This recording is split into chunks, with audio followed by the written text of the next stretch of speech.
ടിപ്പു സുൽത്താൻ്റെ ഖബർ സ്ഥിതി ചെയ്യുന്ന സ്ഥലം. Cent phenomena church. 3 നദികൾ ഒരുമിച്ച് ചേരുന്ന ഒരു സ്ഥലത്താണ് അപ്പോൾ ഉള്ളത്.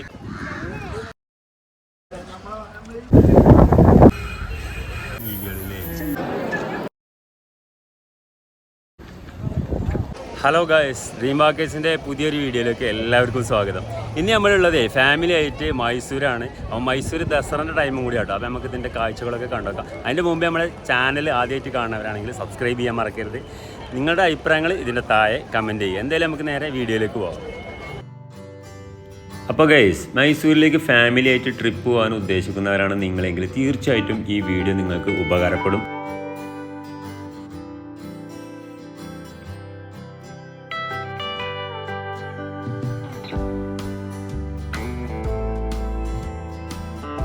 ടോട്ടൽ ഞങ്ങൾ ഫാമിലി 16-17 മെമ്പേഴ്സ് ഉണ്ടായതുകൊണ്ട് തന്നെ 2 വാഹനങ്ങളിലായിട്ടോട്ടെ യാത്ര ചെയ്യണേ.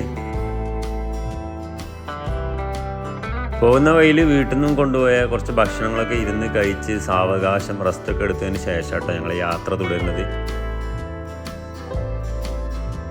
മൈസൂരിൽ ദസറൻ്റെ ടൈം ആയതുകൊണ്ട് തന്നെ ഓൺലൈനിൽ ഞങ്ങൾ 2 ഡബിൾ റൂം മുൻകൂട്ടി ബുക്ക് ചെയ്തിരുന്നു.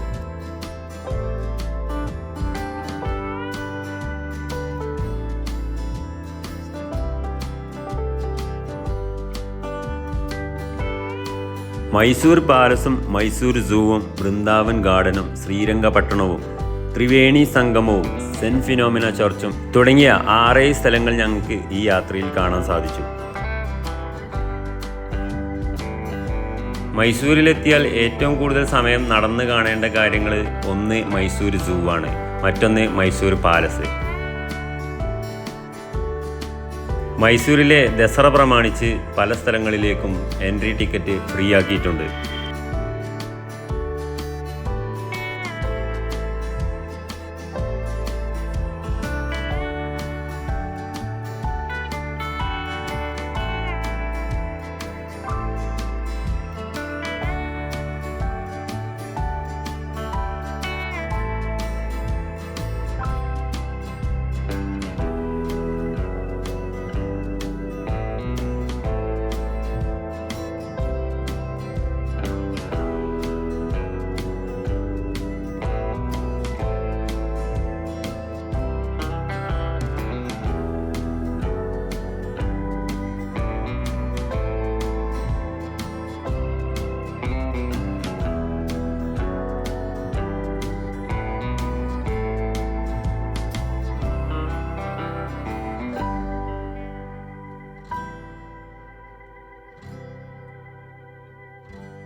മൈസൂർ സൂവിലേക്കാണ് കേട്ടോ ഞങ്ങൾ ആദ്യം പോയത്. 4 മണിക്കൂറോളം ഞങ്ങൾക്ക് അവിടെ സമയം ചിലവായിട്ടുണ്ട്. അതിന് ശേഷം ഞങ്ങൾ വാഹനത്തിലെത്തി കുറച്ച് വെള്ളമൊക്കെ കുടിച്ച് റെസ്റ്റ് എടുത്തതിന് ശേഷം മൈസൂർ വൃന്ദാവൻ ഗാർഡനിലേക്കാണ് പോയത്.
3-4 മണിക്കൂർ സൂവിലെ കാഴ്ചകൾ കണ്ട് ഞങ്ങൾ ഇനി പോകുന്നത് വൃന്ദാവൻ ഗാർഡനിലേക്ക്. രാത്രിയാണ് വൃന്ദാവൻ ഗാർഡനിലെ കാഴ്ച കിടക്കുന്നത്. പാലസിൽ നിന്നും ഏകദേശം 17-18 കിലോമീറ്ററാണ് ഗാർഡനിലേക്ക്. ഗാർഡനിലെ വാട്ടർ ഡാൻസും ലൈറ്റ് അറേഞ്ച്മെൻറ്റും കണ്ട് ഞങ്ങൾ നേരെ അന്ന് റൂമിലേക്ക് തിരിച്ചു വന്നു.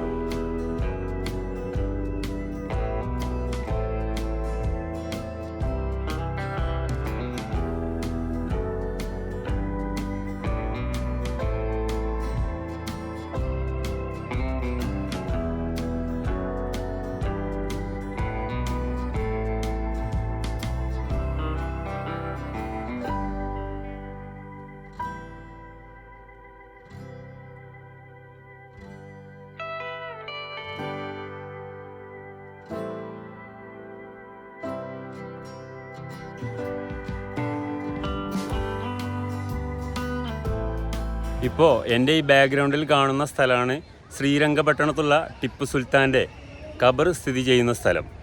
അപ്പോൾ അവിടെ പോയി കഴിഞ്ഞാൽ നമുക്ക് അവരുടെ ഫാമിലിയിലുള്ള കുറേ ആളുകൾ മരണപ്പെട്ട ആ ഒരു ഖബറൊക്കെ അതിൻ്റെ ചുറ്റുവട്ടത്തായിട്ട് കാണാൻ പറ്റും.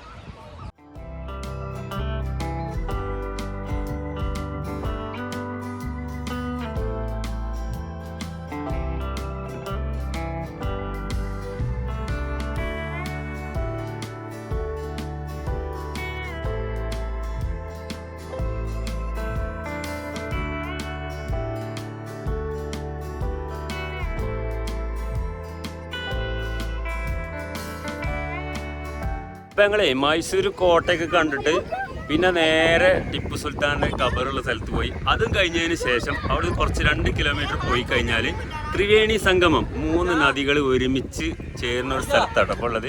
അപ്പോൾ ഇവിടുത്തെ ഒരു കാഴ്ചകൾ കണ്ടുനോക്കാം. ഇവിടുത്തെ പ്രത്യേകത ഉണ്ടോ, ബാക്കിലൊരു നദി, ഇതാ ഇവിടെ വേറൊരു നദി, പിന്നെ അതുണ്ടോ ഇവിടെ ഈ ബാക്ക് സൈഡിൽ ഇങ്ങനെ 3 നദികൾ ഒരുമിച്ച് ചേരുന്ന സ്ഥലമാണ് ത്രിവേണി സംഗമം. അപ്പോൾ ഇവിടുത്തെ ഒരു പ്രത്യേകത എന്താണെന്ന് വെച്ചാൽ ഇത്രയും വെള്ളം ഇവിടെ ഒരുമിച്ച് വന്നിട്ട് ഇതെന്താവണമെന്ന് മനസ്സിലാവില്ല. എന്നാൽ 3 നദികളും നല്ല വെള്ളമുള്ള വീതിയും വിസ്താരമുള്ള വലിയൊരു പുഴയുണ്ട്. അപ്പോൾ ഇതൊക്കെയാണ് ഇവിടുത്തെ കാഴ്ചകൾ കേട്ടോ.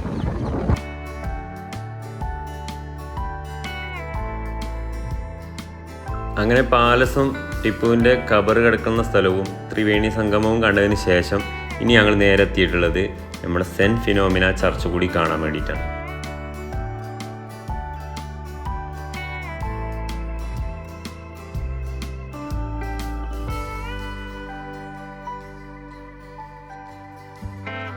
അപ്പോൾ നമ്മൾ അടുത്ത സ്പോട്ടിൽ എത്തിയിട്ടുണ്ട് കേട്ടോ. മൈസൂരിൽ നിന്ന് കുറച്ച് 2-3 കിലോമീറ്റർ മാറിക്കണ്ട് മൈസൂർ പാലസിൻ്റെ അവിടുന്ന് സൂവിൻ്റെ അവിടെ നിന്നൊക്കെ 2-2.5 കിലോമീറ്റർ മാറിയിട്ട് തന്നെ സെൻറ്റ് ഫിനോമിന ചർച്ച് ഏഷ്യയിലെ തന്നെ ഏറ്റവും വലിയ 2ാമത്തെ ചർച്ചാണ്. അപ്പോൾ അവിടെയാണ് ഇപ്പോൾ നമ്മളുള്ളത്. ആ ഒരു സ്ഥലം കൂടി വിസിറ്റ് ചെയ്ത് ഇനി നേരെ നമ്മൾ യാത്ര തിരിക്കുകയാണ്. അപ്പോൾ ഗൈസ് ഇത്രയും 4 സ്ഥലങ്ങളാണ് നമ്മളിന്ന് സന്ദർശിച്ചത്. പാലസ്, ടിപ്പുവിൻ്റെ ഖബർ കിടക്കുന്ന സ്ഥലം, ത്രിവേണി സംഗമം, അതിനുശേഷം സെൻറ്റ് ഫിനോമിന ചർച്ച്.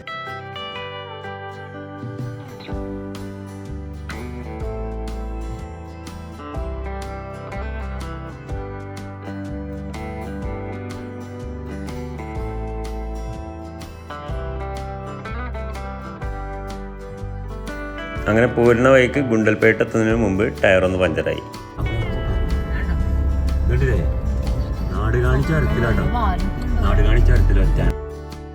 ഡ്രീം വാക്കേഴ്സിൻ്റെ ഇന്നത്തെ വീഡിയോ നിങ്ങൾക്ക് എല്ലാവർക്കും ഇഷ്ടപ്പെട്ടു എന്ന് വിചാരിക്കുന്നു. അടുത്ത നല്ലൊരു വീഡിയോ ആയിട്ട് കാണുന്നവരെ ബൈ ബൈ.